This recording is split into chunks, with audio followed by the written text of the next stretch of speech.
All right, let's get cooking. Welcome to the latest edition of Chin Check Sports Radio. I'm your host, JD. I want to thank you all for taking the time out to join us. And as always, we welcome any suggestions, feedback, comments, and criticisms, which improves the quality of our program, which ultimately improves your listening experience. Before we get started, I want to tell all of you thank you for your tremendous support. People are slowly but surely finding out about who we are and what we do.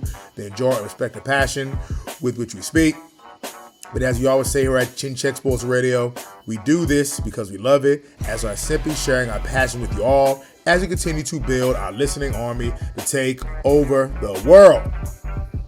I'm sure you see in the link that we send our close friends and family to the thumbnail that we are going to do our damnedest to defend former Pittsburgh Steelers head coach Mike Tomlin.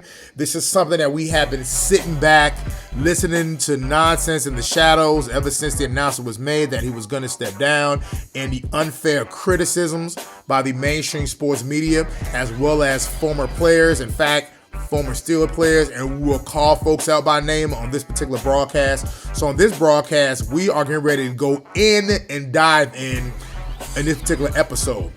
So Mike Tomlin began coaching the Pittsburgh Steelers in the year 2007.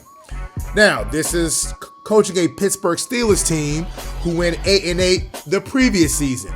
The same Pittsburgh Steelers team under head coach Bill Cowher, was trying to be his last season, but the same Steelers team that had Ben Roethlisberger, Fast Willie Parker, Hines Ward, Alan Faneca, who's in the Hall of Fame, Casey Hampton, Joey Porter, James Farrier, Ryan Clark, Ike Taylor, Troy Polamalu. So the same Pittsburgh Steelers team who won the Super Bowl in the year 2005 went 8-8 the following season and was the first team since the 2002 Bucks who did not even make the playoffs as a defending Super Bowl champs. So Mike Tomlin's tenure in the year 2007, won the division, went 10-6, lost to the Jacksonville Jaguars, led by David Garrard in the AFC wildcard game. In 2008, they went 12-4. They won the Super Bowl in the epic game against the Arizona Cardinals, that classic catch by one Santonio Holmes. In 2009, they went 9-7. They didn't qualify for the playoffs. In 2010, they went 12-4, lost to the Packers in the Super Bowl, which turned out to be Aaron Rodgers' only Super Bowl victory. In 2011, they followed up with going 12-4, losing to the Broncos in the AFC wildcard game. For those of you who have forgotten, that was a Tim Tebow game. In 2012 and 2013, going 8-8 and not qualifying for the playoffs. In 2014, going 11-5, but lost to the Ravens in the wild card game. In 10-6, 2015, losing to the Broncos in the divisional game. 2016, going 11-5, losing to the Patriots in the AFC Championship game. 2016, going 13-3, losing to the Jaguars in the divisional game, and that was actually another classic game. In 2018, going 9-6-1, but missing the playoffs. In 2019, going 8-8. In the year 2020, going 12-4, lost to the Browns in the AFC wildcard game. That was turned out to be Ben Roethlisberger's final game. In 2021, going 9-7-1, losing to the Chiefs in the AFC wildcard game. 2022, going 9-8, but not qualifying for the playoffs.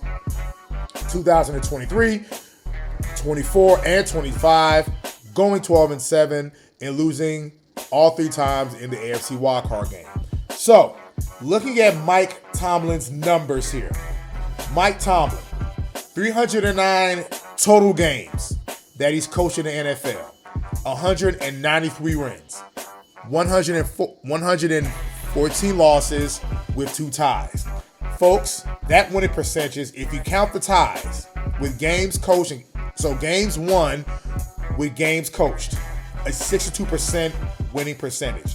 Folks, that's the same as Bill Cowher. If you take out the ties, a 58 winning percentage. So clearly a high winning percentage. 13 playoff appearances, 8 AFC division titles or North Division titles, 2 Super Bowl appearances, two AFC championship games. I'm sorry, 2 AFC championships, 2 Super Bowl appearances, 1 Super Bowl win. Folks, that's a lot of success. That is a real lot of success. And folks, only 6 seasons out of 19 years did he not make the playoffs. So we'll say it again. 6 years out of 19 seasons that Mike Tomlin did not make the playoffs. So what that tells you is, folks, that means 70% out of the 19 seasons that he coached, 70% of them, Mike Tomlin was in the playoffs. Let me add some more fuel to the fire here. Mike Tomlin is tied for ninth all time in NFL head coaching victories, behind Don Shula with 328, George Halas with 318, Bill Belichick with 302, Andy Reid with 279, Tom Landry with 250, Curly Lambeau with 226, Paul Brown with 213, Marty Schottenheimer with 200, and tied with former coach Chuck Noll for 193 wins, which is tied for ninth of all time. To put in perspective, Mike Tomlin has more head coaching wins than Sean Payton, John Harbaugh, Mike McCarthy, Pete Carroll, who people will argue is a Hall of Fame coach, even though I had people telling me that Mike Tomlin is not a Hall of Fame coach. Bill Parcells, who's in the Hall of Fame, more wins than Tom Coughlin, more wins than Mike Shanahan, who there's a growing case of putting Mike Shanahan in the Hall of Fame, Mike Holmgren, Bud Grant, Steve Owen, and Bill Cowher, the former Pittsburgh Steelers head coach, is in the Hall of Fame as well. And so, again, you're going to tell me that this man who is tied for ninth all time with a Super Bowl win and Super Bowl appearances is not in the Hall of Fame? I can see the case against Marty Schottenheimer, who never made it to the Hall of Fame, but not going to tell me that Marty Schottenheimer was not a great coach. So, and by the way, he has more wins than Don Coryell, who's actually in the Hall of Fame as well. So, and I'm talking about Mike Tomlin. So we're not going to play this game that this man is not a Hall of Fame coach. I gave you the data. I gave you the numbers. Now, well, yes, what does hurt his argument is having a losing record in the postseason. However, wins are wins, and that's just what it is. So now let's compare and contrast to Bill Cowher. More wins than Bill Cowher, 193 to 149. Bill Cowher had not 1, not 2, but 3 losing seasons. In 1998, he went 7-9. In 1999, he went 6-10, and in 2003, he went 6-10. Mike Tomlin has not had a losing season in Pittsburgh. Bill Cowher has had 3, and Bill Cowher has had losing seasons before they won that Super Bowl in 2005. Bill Cowher has lost AFC Championship games at home to, remember the Chargers team that he lost to, the one that went to the Super Bowl in 1994.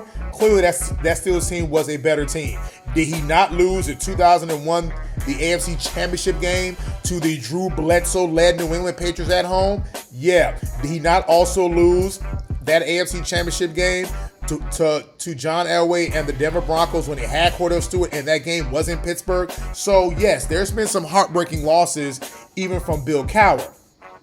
So, we're not going to give Bill Cowher a slide and say he's a Hall of Fame coach, but don't tell me that Mike Tomlin is not a Hall of Fame coach. Now, here's the other thing that we also find funny as well. The common argument is, or one knock against Mike Tomlin, is when folks say, well, he let a lot of things go. Really? If anything, Mike Tomlin showed to be a great head coach in terms of managing personalities. Folks, let me ask you a question. Did Mike Tomlin say anything when you had a clown like Antonio Brown who's recording stuff in the locker room and releasing it to the public? Was that on Tomlin, or was that Antonio Brown being a jackass? And we see how things turned out in the long run for Antonio Brown, didn't we? He goes to Oakland, forces a release. He starts swinging, saying, "I'm free," and acting a plum fool. Goes to Tampa Bay. He wins a Super Bowl. And that was fool's gold because we saw what happened the very next year. We see where Antonio Brown is now, facing criminal charges and stuff like that. Mike Tomlin never threw him under the bus. Le'Veon Bell. We saw how much of a fool Le'Veon Bell acted, didn't he? We see how the things worked out for Le'Veon Bell, right? Things didn't work out okay at the Jets. So we see things didn't work out. So Mike Tomlin had to manage a lot of personalities. They would say he's a player's coach and really didn't exercise the discipline that a Bill Cowher did. Really, Bill Cowher discipline. Can we go back to 2004 when Joey Porter got into a pregame scuffle against one running back from the Cleveland Browns named William Green, where Joey Porter spat in the man's face, allegedly, and a pregame brawl broke out and he was ejected? That was under Bill Cowher's regime. Remember the motorcycle accident that Ben Roethlisberger got into, where he was riding it without his helmet and his head slammed into the windshield of a vehicle? That was under Bill Cowher. Can we go to Santonio Holmes in 2006, a DV charge as well as a disorderly conduct arrest? So 2 arrests in 2006. That's under Bill Cowher, who's supposedly the big, tough Sergeant Slaughter jaw-looking guy, take no nonsense, former linebacker with the yelling and was on his players about accountability and blah blah blah blah and the Steelers way. And he had on the field issues and even off the field issues with some of his players. But yet now you want to give Tomlin a hard time. And let me get on Ben Roethlisberger's ass for a minute. Ben, we noticed what you said, that maybe it was time to move on before the season was even over with. Well, maybe it's time to move on in Pittsburgh and stuff like that. Is this not the same Mike Tomlin when you had the sexual assault allegations that stuck by you? Did Mike Tomlin throw your corny ass under the bus?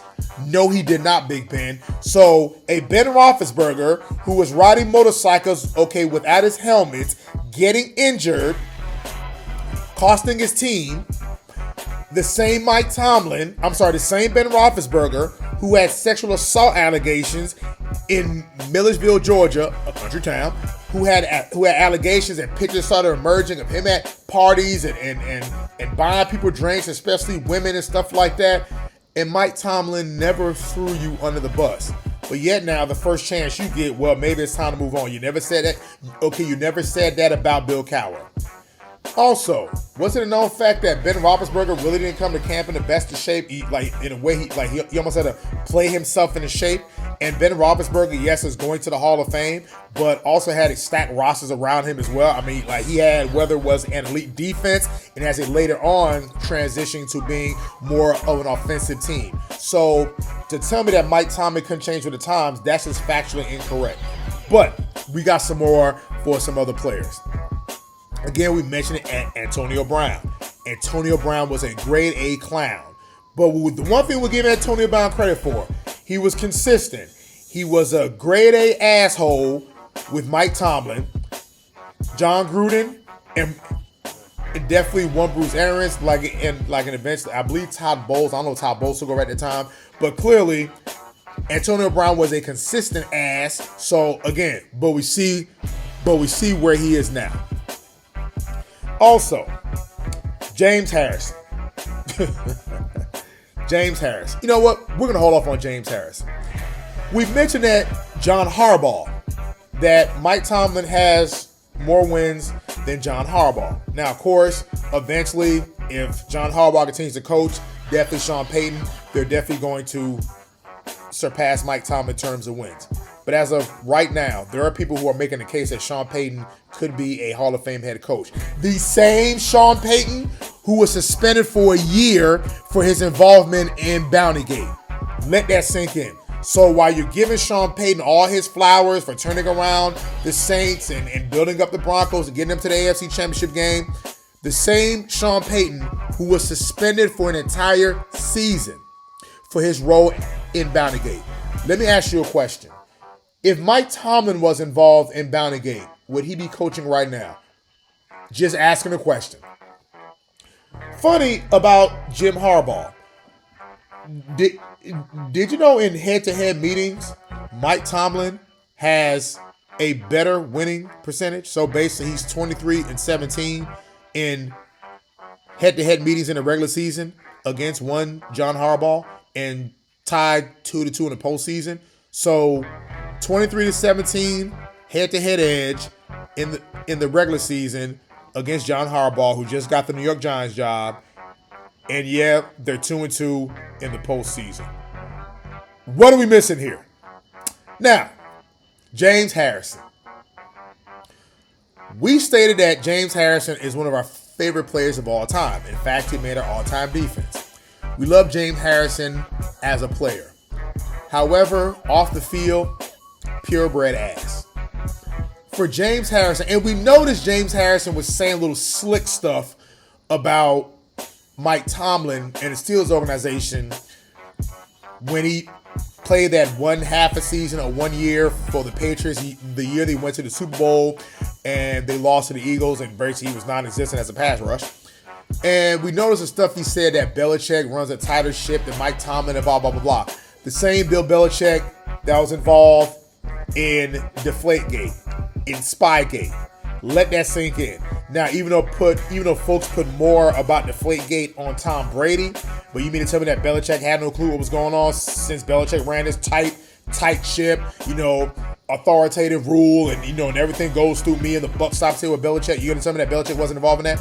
We know Belichick was involved in Spygate, but yet now, according to James Harrison, Bill Belichick ran a tighter ship than Mike Tomlin, even though Mike Tomlin had no scandals involving him about basically cheating. So you can call it bending and stretch the rules, but we're really tightrope walking the bounds of cheating. But yet you don't give him his credit. We saw the comments that James Harrison had to say, which quite frankly dumb as hell, that Mike Tomlin is not a Hall of Famer because he doesn't have an extensive coaching tree. There's truth to that. We're not disputing that. But I can give you some other NFL coaches in the Hall of Fame who don't have a great coaching tree. Folks, does Bill Belichick have a great coaching tree? Romeo Crennel, anybody? Josh McDaniels, anybody? Charlie Weiss for the first couple years at Notre Dame. That's it. Who's the Ohio State? Matt Patricia, anybody? No. So don't use coaching tree to say, well, that makes a Hall of Fame head coach. Because Belichick's, his coaching tree is rather awful. Gerard Mayo, anybody? His coaching tree is awful. We'll continue on. Jimmy Johnson. Some people look at Landry, but the two greatest coaches in Cowboys history, Tom Landry, one Jimmy Johnson. Jimmy Johnson's coaching tree, Dave Wannstedt, who was the defensive coordinator of their first Super Bowl year. Dave Wannstedt never won let me phrase that. He went to playoffs out of the 11 years that Dave Wannstedt coached. At 11 seasons he coached. He's been to the playoffs 3 times and never won a playoff game. Let that sink in. And Norv Turner, who was the offensive coordinator of those Dallas Cowboys teams, went 114 and 122 as a head coach. I believe he coached the then Washington Redskins, the Raiders, and the San Diego Chargers. So we're not going to use that rather dumbass argument to say that Mike Tomlin, based on resume and accomplishments, is not a Hall of Fame head coach because he doesn't have the coaching tree. James, brother, we love you. Again, you're one of our favorite players. We love your workouts. We've actually bought some of your sweatshirts that we still wear to the gym now that says Debo on it. But those comments were rather asinine. You're entitled to your opinion, and we're entitled to ours. That was dumb as hell. Folks, Mike Tomlin did an excellent job as a coach of the Steelers. And he just so happened to be coaching in the era of what people say, the greatest dynasty ever in the NFL. So if you say that Belichick, Brady, Patriots was the greatest dynasty of the NFL, Mike Tomlin was in that dynasty, and as that dynasty ended, you saw the rise of the Kansas City Chiefs, another mini dynasty. Well, that appears to be done, maybe, possibly, but we don't know yet. We'll see what next season brings. Well, the year after that, since Mahomes is hurt. But anyway, not to get too far off track. Mike Tomlin is a Hall of Fame coach. If Don Coryell is in the Hall of Fame, then Mike Tomlin's in the Hall of Fame. So you had people like Bud Grant. Bud Grant, the 4 Super Bowls with the Vikings, he's in the Hall of Fame. He needs to be there. And you're going to tell me that Bill Cowher's in the Hall of Fame? Mike Tomlin has an equal resume. I'm talking about damn near equal winning percentage. Now, the only advantage that Cowher has, a better postseason record, but Mike Tomlin has a bunch of more wins than Bill Cowher. No losing seasons. So they're virtually identical. So if Bill Cowher's in the Hall of Fame with 1 Super Bowl win, another Super Bowl appearance, then Mike Tomlin needs to be in there with more wins, a Super Bowl win and a Super Bowl appearance. Both of them need to be there. There's no ifs, ands, and buts about that. And we said this before on a previous broadcast. We put some of this stuff on some of the players. The disrespect and the vitriol that black coaches get from an NFL that 60, 70, 80% of the players are black. And we see so few black coaches. Folks, we did an entire broadcast about this, about lack of black coaches. And was it just us? Or Mike Tomlin was catching strays, again, just being disrespected. There were people calling for this man's job about 3 years ago. I don't recall anybody calling for Bill Cowher's job. I promise you we don't. And for this man to get this kind of vitriol, we don't understand that. This man was a damn good coach, managing a bunch of personalities with some off-the-field issues and managing this person. James Harrison. Coach, we ain't gonna let James off the hook. Is this not the same James Harrison who said in his football life that when he noticed the team was transitioning on to TJ Watt, he was intentionally being difficult? Same James Harrison that said that Bill Belichick ran a tighter ship than Mike Tomlin. The same James Harrison who said, I was going to do everything in my power, which means being disruptive, combative, a malcontent. Joey Porter even stated that James Harrison would either leave during the game at halftime, or in some cases would not even show up to the game. Like literally not even show up. Folks, let me ask you a question. Would James Harrison have pulled that crap with Bill Belichick in New England? He wouldn't have, because he would have known his place. So that's coon Negro talk right there. And the fact that Mike Tomlin has to deal with that kind of disrespect is rather sickening. This man has been a model of class, a family man, no off-the-field issues, a guy who can relate to players. So Mike Tomlin did a damn good job in Pittsburgh. Yes, could he have a little bit more of postseason success? Absolutely. No arguments there. But that one negative is not going to take away a Hall of Fame coach career. Not saying he's going to be a first ballot Hall of Fame coach, but Mike Tomlin is a Hall of Fame football coach. No ifs, ands, or buts about it. So this is a part that we had to do to try to change the narrative. If any of the former players are listening to this broadcast and you happen to get upset by what we're saying, with all due respect, tough and deal with it. We respect you as athletes. We definitely don't agree with the opinion. And Mike Tomlin, if you have been listening to the broadcast, sir, you know that we are diehard Cowboys fans. We respect you, the way you carried yourself as a black man in a league that, especially in a position that black men are not afforded a whole lot of opportunities. We will give the Steelers credit for giving that opportunity. So we're definitely not going to knock the Steelers organization, for that, for giving him the opportunity. But the facts are, opportunities for black head coaches are far in between, and you make the most of those opportunities coaching in the NFL for almost 20 seasons. So Coach Tomlin, whatever it is that you're doing, congratulations on a great career. And maybe hope to see you in the booth, or maybe spend time with your family. Whatever your heart desires, we hope you're content. We hope you find peace on that. And until the next time, it's Chin Check Sports Radio. Signing out.